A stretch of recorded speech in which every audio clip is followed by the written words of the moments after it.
Star Trek Picard's second season has done a lot to expand on Picard's life and the tragedies he endured growing up, but this list will instead focus on 10 characters outside of the main cast, whose disturbing backstories may have been forgotten. So with that in mind then, I'm Ellie with Trek Culture here with 10 disturbing side character backstories.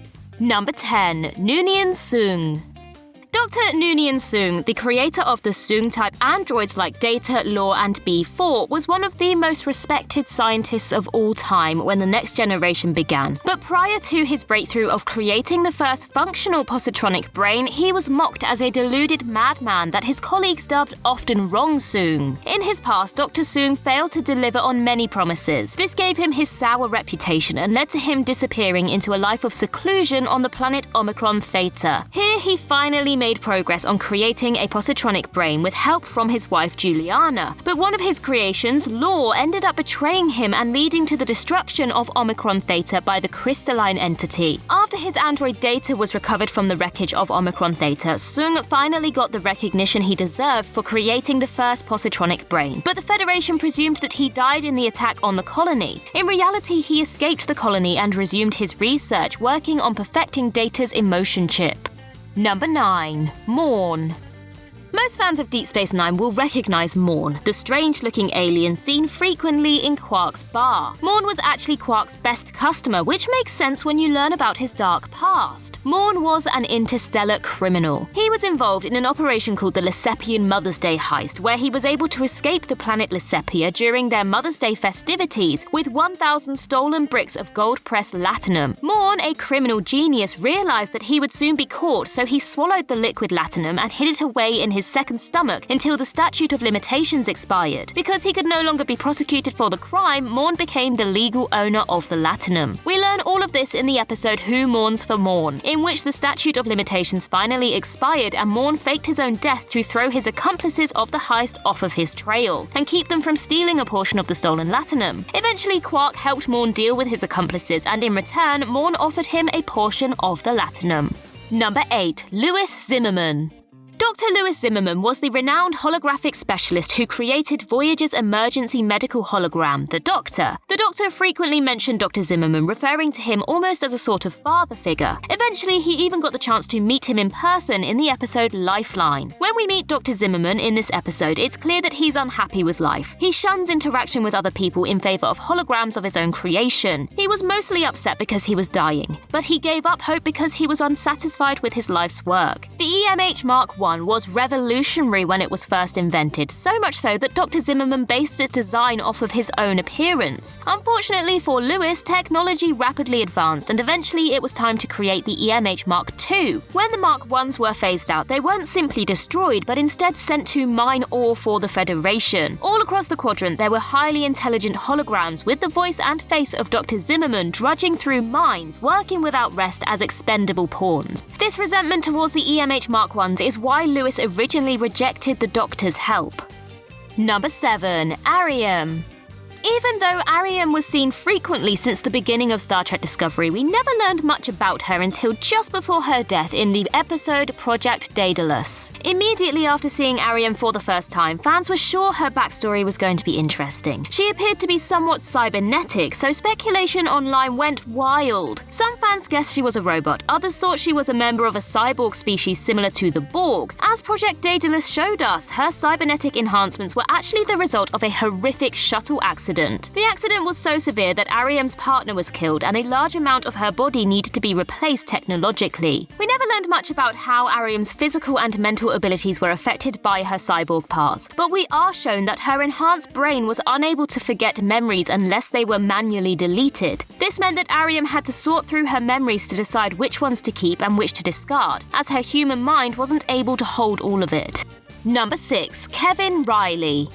Kevin Riley was the unhinged lieutenant who drunkenly took over the Enterprise's engineering section while the crew was affected by a ship-wide intoxication virus in the classic original series episode The Naked Time. He definitely stole the show here, and many fans may only remember him from this episode, but Kevin Riley actually appeared once more in the episode The Conscience of the King, in which we learn some disturbing facts about his early life as well as Kirk's. Years before serving on the Enterprise, Kirk and Riley both lived on the planet Tarsus 4. Food shortages on the planet led to their leader, Governor Kodos, to pull a Thanos and kill half of the colony's 8,000 residents, according to his personal belief in eugenics. Kirk and Riley survived, but both of Riley's parents were selected to die. In the conscience of the king, Kodos was found to be alive still, and Riley, desperate for revenge, tried to kill him with a phaser, but was eventually stopped by Kirk. Number 5. Roe Laren. Long before Roe Laren served aboard the Enterprise D and eventually defected to join the Maquis, she was one of the many Bajoran children displaced by the Cardassian occupation of Bajor. As a child, she was forced out of her home and sent to a refugee camp on Valo 2, where she lived in constant fear and rarely had a bed to sleep on. Her father was the only one who could soothe her fear, but in 2347, a Cardassian led her into a secluded room with a piece of candy, where her father was sat trapped. She was forced to watch the Cardassian question and torture her father for hours until he died. It was this trauma in her early life that led Roe Laren and many other Bajorans hurt by the occupation to take up arms against the Cardassians and Starfleet bureaucracy. Laren was upset that she betrayed Picard's trust by joining the Maquis in the episode Preemptive Strike, but she saw it as the only way to effectively fight the Cardassians. Number 4. Elim Garrick.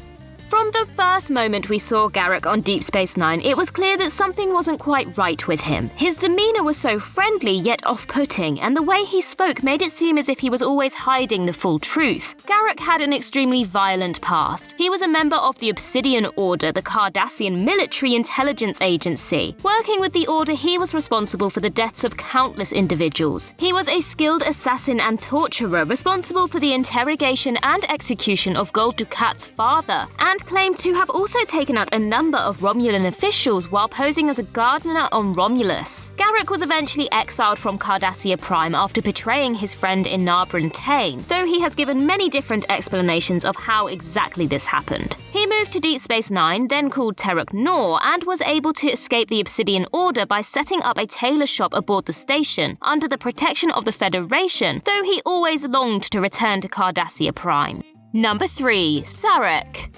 Star Trek Discovery taught us a lot about the life of Saric, Spock's father. We learned that when Michael Burnham's parents were killed during the bombing of the Learning Center by logic extremists, Saric and his human wife Amanda Grayson adopted Burnham and raised her in the Vulcan way alongside Spock, their half-Vulcan, half-human son. Both Spock and Burnham were extensions of Saric's work to bolster the relationship between humans and Vulcans. It was Saric's goal to have both Spock and Burnham attend the Vulcan Science Academy, but we see in the episode Lethe that the Academy, unwilling to have two members with human heritage, made Saric choose which of his children he wanted to be accepted. Saric chose Spock, a decision that he regretted his whole life, and hid from Burnham until she revealed it during a form of long-distance mind meld. Saric's guilt was made even worse when Spock chose to leave the Vulcan Science Academy to join Starfleet. After this point, his relationships with his children worsened more and more until he barely talked to them anymore. And this was all after Saric's first son, Sybok, had already fled Vulcan.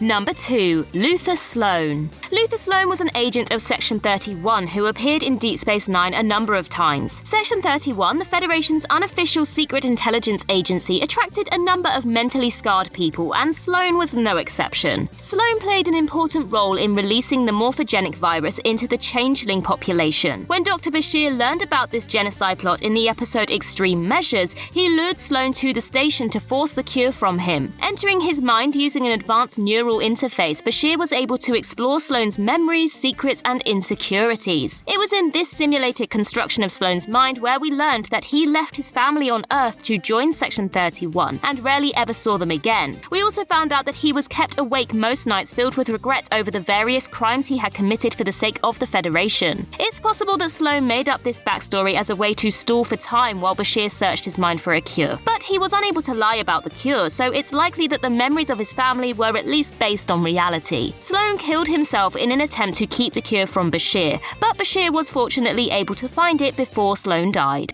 Number 1. Gainen.